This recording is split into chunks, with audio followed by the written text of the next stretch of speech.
Lady doctor పైన జరిగినటువంటి అత్యాచారాన్ని ఇక్కడ ఖండిస్తూ నిమ్స్ హాస్పిటల్లో ధర్నా చేస్తున్న నేపథ్యాన్ని చూస్తా ఉన్నాం. ఒకసారి వీరితో మాట్లాడి వీరి ధర్నా దేనికోసం చేస్తా ఉండేది అనేది అడిగి తెలుసుకునే ప్రయత్నం అయితే చేద్దాం. చెప్పండి మేడం, ఎట్లా చూస్తారు ఇలా డాక్టర్ పట్ల జరుగుతున్నటువంటి నిర్లక్ష్యం కావచ్చు, కోల్కతాలో జరిగిన సంఘటన గురించి? కోల్కతాలో జరిగిన సంఘటన ఏదైతే ఉందో, హాస్పిటల్లో తను వర్క్ చేస్తున్న ప్లేస్లో 36 గంటల డ్యూటీ తర్వాత తను రెస్ట్ తీసుకోవడానికి వెళ్ళినప్పుడు ఏదైతే జరిగిందో అది చాలా దుర్ఘటనం, చాలా బాధాకరం. నన్ను నేను ఆ ప్లేస్లో పెట్టయితే చూసుకోలేను, నా ఫ్రెండ్స్ ఎవరిని కూడా ఆ ప్లేస్లో పెట్టి చూడలేను. అలాంటి సిచ్యువేషన్ అది. వాళ్ళ పేరెంట్స్ ఒక డాక్టర్ చిన్నప్పటి నుంచి చదివి ఇంటర్ నుంచే స్టార్ట్ చేస్తారు చాలా గట్టిగా. ఇంటర్ నుంచి ఎంబీబీఎస్ సీట్ తెచ్చుకొని, తర్వాత పీజీ సీట్ తెచ్చుకొని, మళ్ళీ సూపర్ స్పెషాలిటీ, ఇలా ఎన్నో ఘట్టాల్లో చదువుతూ ఉంటారు. అలా అన్ని సంవత్సరాలు కష్టపడి చదివి తన ఆ స్థితికి వెళ్ళి ఇప్పుడు పీజీ సెకండ్ ఇయర్ చేస్తుంది. 31 సంవత్సరంలో మొత్తం తన లైఫ్ అంతా ఆల్మోస్ట్ చదువు కోసమే డెడికేట్ చేసింది. అలాంటి లైఫ్ లీడ్ చేసిన తర్వాత కూడా చివరికి తను అలాంటి మరణం పొందాల్సి వచ్చింది. చాలా దుర్ఘటనం. రేప్ చేయబడి, మర్డర్ చేయబడి, మళ్ళీ దాన్ని మళ్ళించి దారి తప్పించి ఎన్నో జరిగాయి. అవి చాలా మనసుకు తీసుకోవడానికి కూడా అందరికీ చాలా కష్టంగా ఉంది. ఇప్పుడు ఎస్పెషల్లీ ఇక్కడ ఉన్న వాళ్ళందరికీ, ఎస్పెషల్లీ హాస్పిటల్లో వర్క్ చేస్తున్న వాళ్ళందరికీ కూడా ఒక రకమైన భయం అనేది ఏర్పడింది. అంటే మనం ఇక్కడున్నా కూడా సేఫ్ కాదా అనే భయం అనేది ఏర్పడింది. ఇప్పుడు ఒక నిర్భయ, ఒక దిశ, ఒక ప్రియాంక, వాళ్ళందరి విషయాల్లో జరిగినట్టుగా ఈ విషయంలో ఎవరు సరిగా పట్టించుకోవట్లేదు, దేశం న్యాయం వైపు చూడట్లేదు అన్నట్టుగా మాకు అనిపిస్తుంది. ఎందుకంటే ఎంతసేపు డాక్టర్లే పోట్లాడుతున్నారు దీనికోసము. గవర్నమెంట్ కానీ, జనరల్ పాపులేషన్ కానీ దీని గురించి ఏమీ మాట్లాడట్లేదు. ఇప్పుడు చాలామంది ఇలా ఓపీడీ పేషెంట్స్ వెళ్తూ ఉంటారు. మేము ఎందుకు ఇది చేస్తున్నామని కూడా వాళ్ళకి తెలియదు. ఆపి ఎందుకు ఇది చేస్తున్నామో తెలుసా అంటే ఎవరికి తెలియదు. చాలామందికి ఎందుకు తెలియదు ఇలాంటి విషయం. ఒక నిర్భయ గురించి తెలిసినప్పుడు ఈ విషయం ఎందుకు తెలియదు? ఈ విషయం ఏమన్నా నిర్భయ కన్నా తక్కువ కాదు. ఎంతమంది రేప్ చేశారో తెలియదు. మోర్ దాన్ 2 to 3 సీమెన్ కనిపించింది. డిఎన్ఏ ఫైండ్ చేశామని చెప్పారు. అంటే మోర్ దాన్ 3 people, ముగ్గురు కన్నా ఎక్కువ ఉండొచ్చు. ఇదేమన్నా తక్కువ ఇన్సిడెంట్ కాదు. కానీ ఇది ప్రజల్లోకి చేరట్లేదు. ఎందుకు ప్రజల్లోకి చేరట్లేదు? ఎందుకు దీన్ని ఎవరు అంత చర్చనీయాంశంగా ఉంచుకోవట్లేదు అనేది అర్థం అవ్వట్లేదు. అండ్ నిజమైన స్వాతంత్రం ఇది కాదేమో అని మా ఉద్దేశం.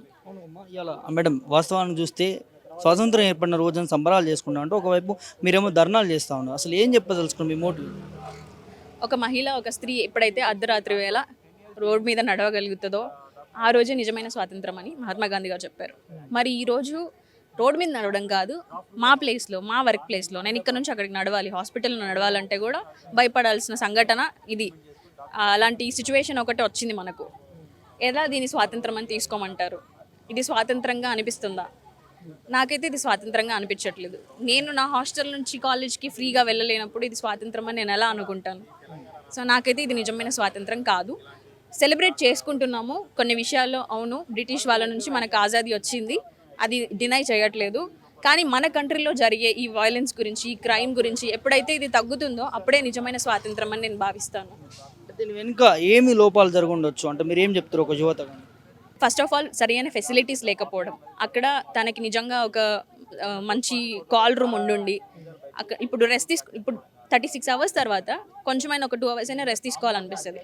ఆ 2 hours రెస్ట్ తీసుకోవడానికి తనకి సరి అయిన ప్లేస్ ఉండుంటే తను సెమినార్ హాల్కి వెళ్ళదు కాదేమో. అలాంటి సరి అయిన బేసిక్ ఫెసిలిటీస్ లేవు.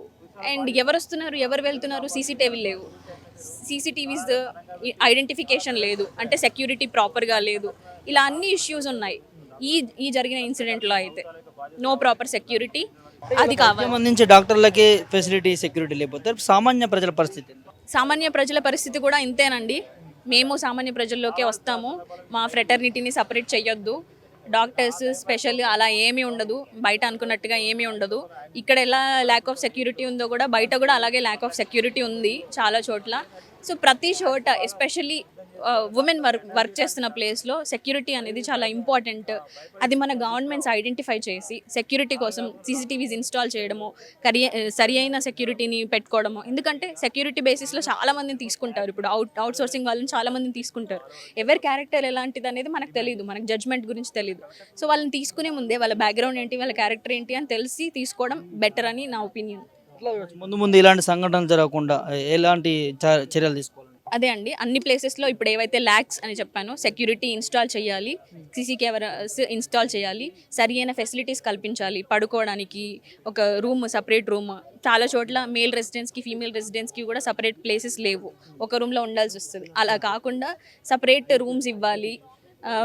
రూమ్స్ ఉన్నప్పుడు బోల్స్ ఉండాలి. ఇలా చిన్న చిన్న విషయాలు గవర్నమెంట్ అక్కడున్న హైయర్ అథారిటీస్ ఎవరైతే ఉంటారో ఆ ఇన్‌స్టిట్యూషన్‌లో దాని గురించి జాగ్రత్తలు తీసుకోవాలి.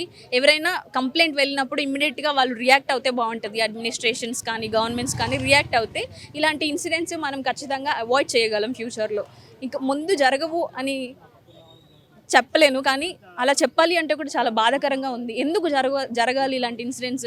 అంత జరిగిన తర్వాత పాస్ట్‌లో అంత గొడవ పడ్డ తర్వాత మళ్ళీ అలాంటి ఇన్సిడెంట్స్ ఎందుకు జరగాలి? హ్మ్. అందరికీ నేను విన్నవించుకునేదొక్కటి, ఇది డాక్టర్స్ ఇష్యూ కాదండి. ఇది కమ్యూనిటీ ఇష్యూ అండి.